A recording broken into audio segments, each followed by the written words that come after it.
not letting the devil have one beat.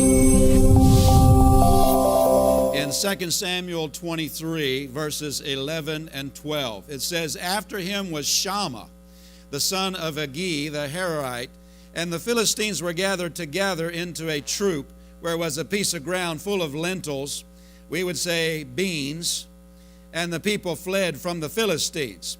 So it's getting ready to tell us about his exploits by the power of God and by faith and what he did.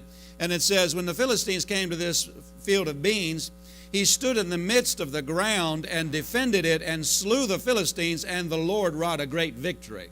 You know, it'd be natural to think anybody that's sort of under attack by an invading army, something like they're under here, you would think that, a field of beans, no big deal. Hey, let them have it. My life's not worth a field of beans.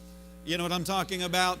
I'll buy some from the neighbors this year, or, I'll get through, I'll plant my beans next year, or something like that. It's not worth risking my life. However, this man had a different spirit about him. He had a spirit of faith about him.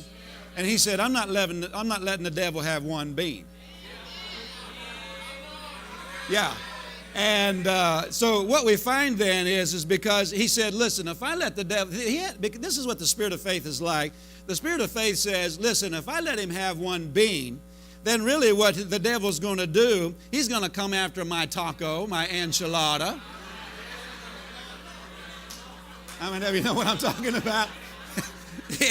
And he's going to come after eventually he's going to have my whole Mexican dinner, And then he'll take my Mexican restaurant, and then he'll take my Mexican wife and my Mexican kids, and he'll keep on coming. So somewhere I got to stop him, and I'm just going to stop him before he gets to one bean.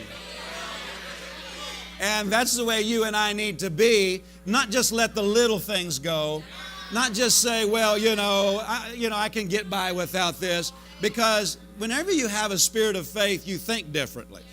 This man had a spirit of faith, and he said, all right, I'm not going to let the devil have one bean, because if he takes that, then he'll keep on coming and keep on coming. And so, but what he did, he had a different mindset. He didn't just see this as one crop of beans. He saw that he wasn't just defending a crop of beans. He was defending the land that would produce beans over and over and over and over again.